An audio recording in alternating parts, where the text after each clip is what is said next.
The Vectal Empire had crushed another world. Admiral Teo watched the reports coming through his screen, his face grim. 200 planets in just 1 year.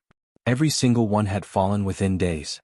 "Sir, we have an incoming vessel," his communications officer Duyun said urgently. "It's badly damaged. Survivors from the Kelter system." Teo stood up quickly. "Put them through. Now." The hologram flickered to life. A wounded alien captain appeared, his body covered in burns. Behind him, hundreds of terrified refugees huddled together in a cramped cargo bay. "Earth, you must listen," the captain gasped, his voice breaking. "The Vectal are coming for you next. We tried to fight them. We had armies, weapons, shields. Nothing worked. They destroyed our cities in 3 days. 3 days. Our people are dead or enslaved. You cannot win. You must run while you still can." The transmission cut out suddenly. Teo stared at the empty space where the hologram had been. Around him, his bridge crew sat in shocked silence. "Get me Commander Harin and General Hyan Wu," Teo ordered. "Emergency meeting in 1 hour." An hour later, Earth's top military leaders gathered in the war room deep beneath Seoul. The mood was tense. Everyone had seen the reports. Everyone knew what was coming. "The Galactic Council sent us a message," Harin said, pulling up a document. "They recommend immediate surrender. They say resistance is pointless. Every world that fought back was destroyed even faster." General Hyan Wu slammed his fist on the table. "So we should just give up? Hand over our planet to these insects without a fight?" "That's not what I said," Harin replied calmly. "I'm just telling you what the council thinks." Dr. Jia, the youngest person in the room but one of the smartest, spoke up. "I've been studying their attack patterns from the refugee data. The Vectal use the same strategy every time. They send massive fleets, overwhelm the defenses with superior numbers, and break the enemy's will to fight. Most planets surrender before the real fighting even starts." "Then we don't surrender," Teo said firmly. "We fight." Colonel Biam nodded. "The Vectal have conquered 200 worlds. But they've never faced humans. They don't know what we're capable of." Teo looked around the table. "How long do we have?" 6 months, Harin answered. "Their fleet is enormous. At least 3,000 capital ships, maybe more. They'll reach our system in approximately 24 weeks. 6 months, Teo repeated quietly. Then his voice grew stronger. "Then we have 6 months to prepare. We're going to mobilize everything we have. Every ship, every weapon, every resource. We'll turn the entire solar system into a war zone." Dr. Jia raised her hand. "Admiral, there's something you need to understand. The Vectal have energy shields that are far more advanced than ours. Our regular weapons might not even damage them." "Then we'll use irregular weapons," Biam said with a dark smile. "Humans have been fighting wars for thousands of years. We know every dirty trick there is." Teo nodded. "Activate all military protocols. I want every factory converted to weapons production. Every civilian ship modified for combat. Every man and woman trained to fight. If the Vectal want Earth, they're going to pay a price they've never paid before." Dian looked worried. "What about the Galactic Council? They won't like this." "I don't care what they like," Teo said coldly. "They surrendered without a fight. We won't. Send a message to all Earth colonies. Tell them war is coming. Tell them to prepare." He stood up and looked at each person in the room. "The Vectal think we'll be like the others. Weak, scared, ready to give up. They're wrong. We're going to show them what happens when you threaten humanity's home." Harin stood as well. "When do we start?" Teo's eyes were hard as steel. "Right now. We have 6 months to get ready. Let's make them count." The Earth transformed in ways nobody had ever seen before. Every factory, every shipyard, every mining operation switched to war production. Civilian cargo ships were stripped down and rebuilt with armor plating and weapons. The asteroid belt became a massive weapons factory, producing missiles and railguns day and night. Dr. Jia barely slept during those 6 months. In her underground laboratory, she worked on a secret project. She had discovered something important about the Vectal shields. They were designed to stop energy weapons like lasers and plasma cannons. But what about simple mass moving at high speed? "Harin, come look at this," Jia said excitedly one night. She pulled up a simulation on her screen. "The Vectal shields are powerful, but they have a weakness. They expect high-tech weapons. What if we hit them with rocks? Big rocks moving really fast." Harin studied the data carefully. "You mean kinetic weapons? Like railguns?" "Even better," Jia smiled. "We can use the asteroids themselves. Launch them at the enemy fleet. Their shields won't be ready for it. Meanwhile, Commander Harin supervised the deployment of hidden defenses throughout the solar system. She placed thousands of mines around Earth's orbit, disguised as space debris. Missile batteries were hidden inside old satellites. Drone swarms waited silently in the darkness, ready to activate on her command. "This is brilliant," Duyun said, watching the tactical display. "They won't see it coming." "That's the idea," Harin replied. "The Vectal expect us to meet them head-on like the others did. Instead, we'll make them fight for every kilometer." Colonel Beam trained special forces for ground combat. He knew that if the Vectal breached the orbital defenses, Earth would need soldiers who could fight in impossible situations. "Forget everything you learned in basic training," he told his teams. "The Vectal fight like a hive mind. They're coordinated and predictable. So we'll be chaotic and unpredictable. Ambushes, traps, hit-and-run attacks. We make them afraid to land on our planet." Earth also sent diplomats to stall the Vectal advance. They pretended to consider surrender while buying precious time. The Vectal, confident from 200 victories, didn't suspect anything. But humanity was also gathering intelligence.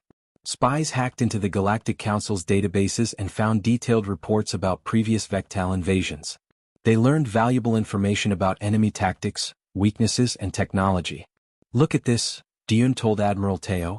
"Every planet the Vectal conquered used standard defensive tactics. They grouped their fleets together and tried to fight the enemy in open space. That's exactly what the Vectal expect." "So we do the opposite," Teo said. "We spread our forces out. Use the planets, moons, and asteroids as cover. Make them fight on our terms, not theirs." The most important discovery came from studying the Vectal command structure. They relied heavily on central command ships to coordinate their hive mind tactics. If those command ships were destroyed or disabled, the entire fleet would become confused and disorganized. "That's our target," Teo said, marking the enemy command vessel on the tactical map. "We take out their leadership, their whole fleet falls apart." As the months passed, Earth's military strength grew beyond anything the Galactic Council had expected. The Council sent worried messages, urging Earth to surrender peacefully. They warned that resistance would only make things worse. Admiral Teo ignored them all. 5 months and 3 weeks after the first warning, the long-range sensors detected something massive at the edge of the solar system. The Vectal fleet had arrived. Teo stood on the bridge of his flagship, the Earth defense ship Indomitable. Around him, his crew worked calmly and efficiently. They had trained for this moment. The enemy fleet was terrifying to look at. Thousands of ships, moving in perfect formation. At the center was the command dreadnought, a monstrous vessel 3 kilometers long. A transmission came through. A hideous Vectal commander appeared on the screen, its insect-like features twisted in what might have been a smile. "Humans of Earth," it hissed. "I am War Leader Thraxic. You have 48 hours to surrender. Refuse, and we will destroy you like we destroyed the 200 worlds before you. Choose wisely." The bridge crew looked at Admiral Teo, waiting for his response. The old admiral stared at the alien commander for a long moment. Then slowly, deliberately he smiled. "War Leader Thraxic," Teo said calmly. "You've conquered 200 worlds. That's impressive. But you've made one critical mistake." The alien's mandibles clicked in confusion. "What mistake, human?" Teo's smile grew wider. "You came to Earth." He cut the transmission and turned to his weapons officer. "All ships, battle stations. Activate all defensive systems. It's time to show these insects what humanity can do." The Vectal fleet moved forward with absolute confidence. War Leader Thraxic had crushed 200 worlds. Earth would be no different. His massive armada advanced in perfect formation, expecting the humans to meet them in open space like all the others had. But the human fleet wasn't waiting for them. Instead, small groups of Earth ships appeared suddenly from behind Neptune's moons, fired volleys of missiles, and disappeared just as quickly. "What are they doing?" Thraxic demanded. "Why won't they fight properly?" His tactical officer didn't have an answer. The humans were using hit-and-run tactics, refusing to engage in direct combat. It was frustrating and unexpected. Admiral Teo watched from his command ship as his strategy unfolded. "Keep them chasing us," he ordered. "Draw them deeper into the system, toward the asteroid belt." Commander Harin coordinated the retreating ships. "All units, fall back as planned. Make it look good. We want them to think we're scared." The Vectal took the bait. Thraxic ordered his fleet to pursue aggressively. They had numbers and firepower. These humans were clearly running away in fear. But as the Vectal fleet entered the asteroid belt, everything changed. Thousands of hidden weapons platforms suddenly activated. Asteroids that had seemed lifeless were actually disguised missile batteries. Old mining stations opened fire with railguns. Swarms of small drones emerged from hiding spots among the rocks. The Vectal fleet found itself under attack from every direction at once. Their perfect formation broke apart as ships tried to dodge threats coming from above, below, and all sides. "This is impossible," Thraxic screamed. "How did they hide so many weapons?"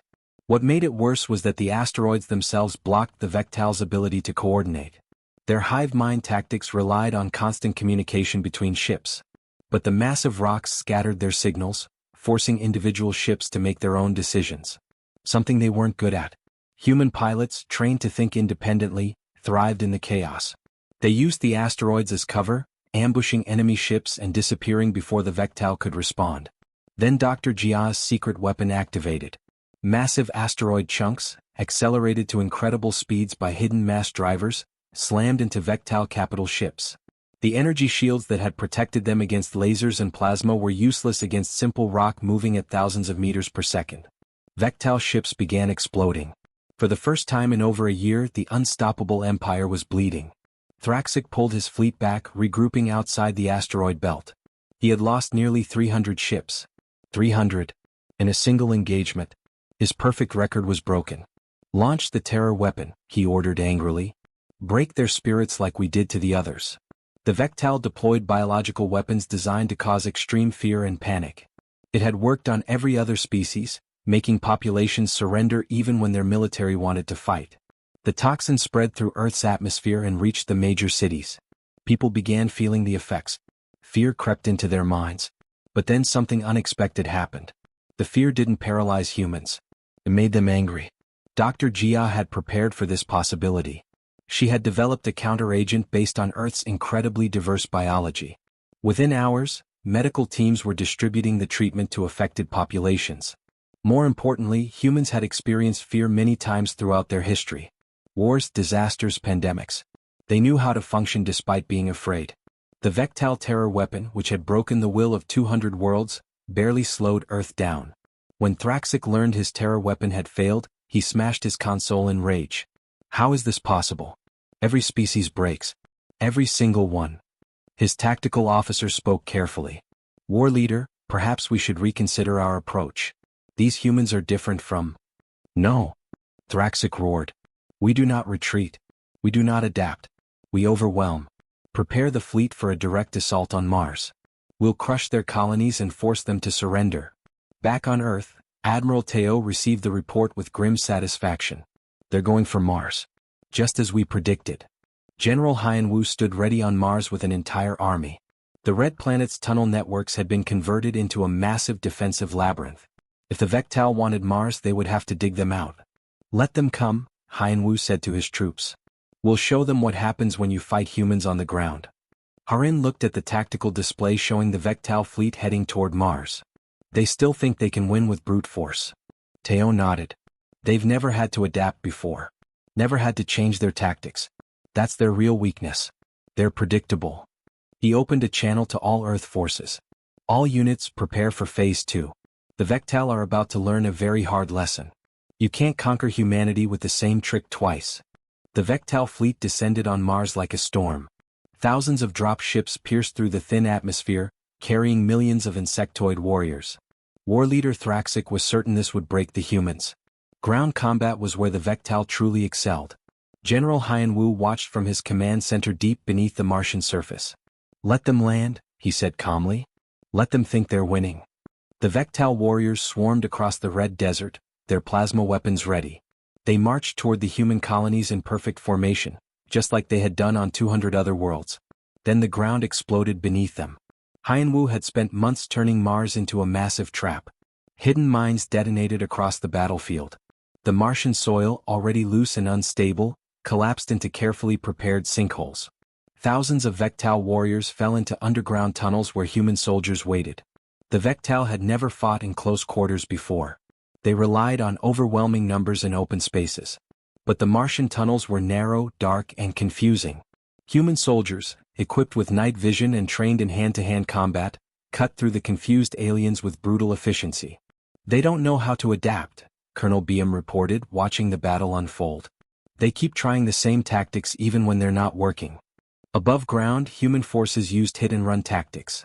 They would appear from hidden bunkers, attack, then disappear back underground before the Vectal could coordinate a response. The aliens were used to enemies who stood and fought.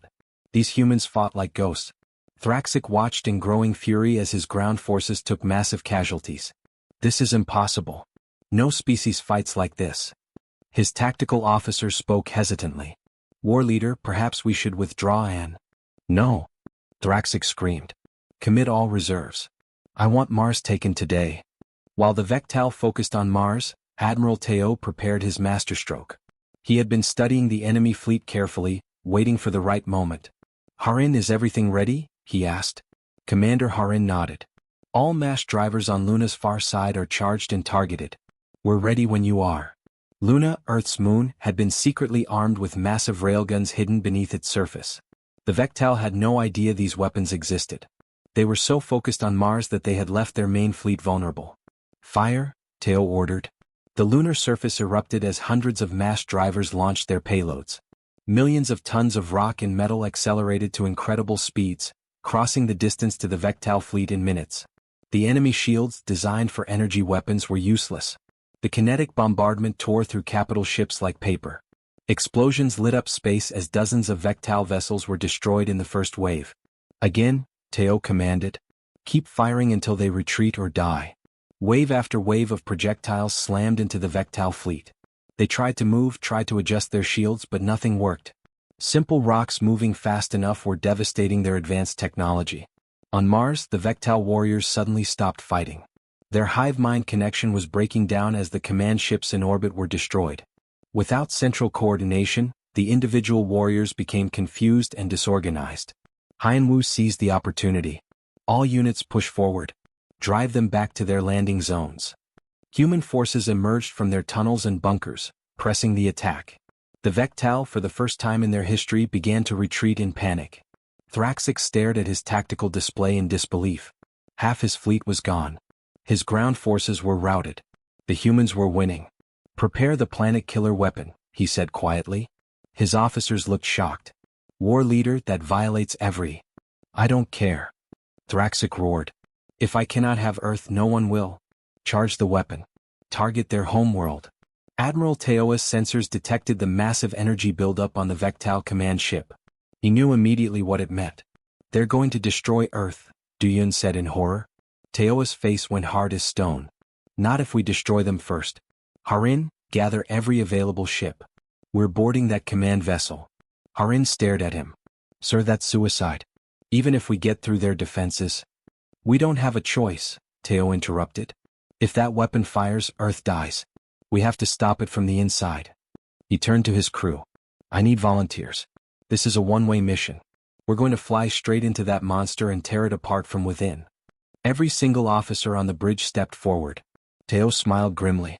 I knew I could count on you. All ships, form up. We're going to show Thraxic what happens when you threaten our home. Admiral Teo's strike force raced toward the Vectal command ship. 20 small, fast vessels loaded with the best soldiers humanity had. Behind them, the rest of Earth's fleet engaged the enemy, creating a distraction. 30 seconds to impact, Harin said calmly, though her hands gripped the controls tightly. She was piloting the lead ship with Teo beside her. The Vectal defenses opened fire. Plasma bolts and missiles filled space. 3 human ships exploded immediately. Then 5 more. The losses were devastating, but the survivors pushed forward. Brace for impact, Harin shouted. The remaining ships slammed directly into the command vessel's hull. Shaped charges blew holes through the armor. Human soldiers poured into the breach, weapons firing. Inside the alien ship, chaos erupted. The Vectal warriors weren't prepared for boarders. No species had ever been crazy enough to ram their command vessel before. The humans fought with a savage desperation that shocked the aliens. Colonel Beam led his team through the corridors, following the signal from Dr. Jia's tracking device. The weapon control room is 3 levels down. Move. The fighting was brutal and close. Humans and Vectal grappled in narrow hallways. The aliens had superior numbers, but the humans had something the Vectal had never encountered before. individual soldiers who could think, adapt, and make split-second decisions without orders. Admiral Teo pushed forward with a smaller team heading for the bridge. They had to reach Thraxic and stop the planet-killer weapon before it charged completely. On Earth, billions of people watched the battle on their screens. They saw the small human ships diving into the massive enemy vessel. They saw the explosions and knew many of their defenders were dying. But nobody looked away. This was humanity's stand. Back on the command ship, Beam's team reached the weapon control room. Vectal technicians scrambled to activate security systems, but the humans moved too fast. Explosive charges were planted on the critical systems. "Fire in the hole!" Beam shouted. The explosions tore through the weapon's power systems. Alarms screamed throughout the ship. The planet-killer weapon began to overload, its energy discharge failing catastrophically. On the bridge, Thraxic realized what was happening. No. Stop them. Kill the humans. But it was too late. Admiral Teo burst onto the bridge with his team. The old admiral's uniform was torn and bloody, but his eyes burned with determination. "It's over, Thraxic," Teo said, raising his weapon. The war leader lunged forward with shocking speed. His clawed limbs were designed for combat. He struck Teo hard, sending the admiral crashing against a wall. But Harin was there. She fired her weapon, hitting Thraxic in the side. The alien roared in pain and fury. Teo struggled to his feet.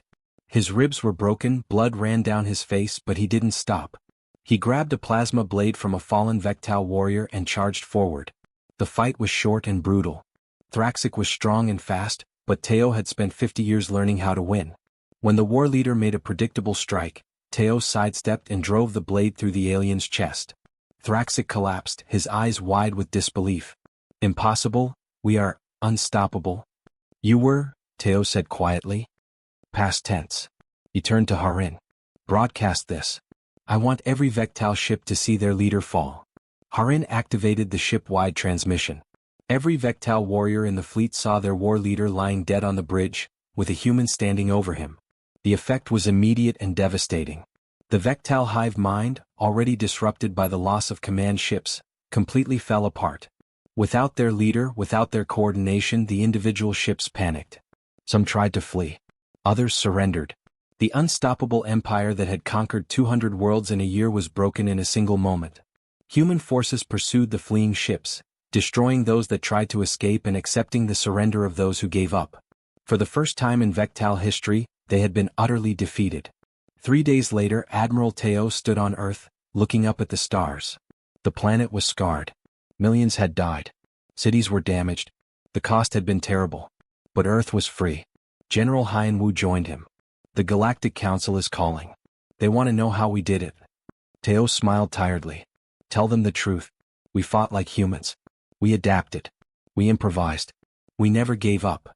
News of Earth's victory spread across the galaxy like wildfire. On the 200 conquered worlds, the oppressed populations began to rise up. Resistance movements formed. The Vectal occupation forces, demoralized and leaderless, couldn't stop them. 6 months after the Battle of Seoul, Commander Harin led a human fleet to liberate the first conquered world. The freed aliens stared in amazement as human ships drove away their oppressors. "Who are you?" one alien asked Harin. She smiled.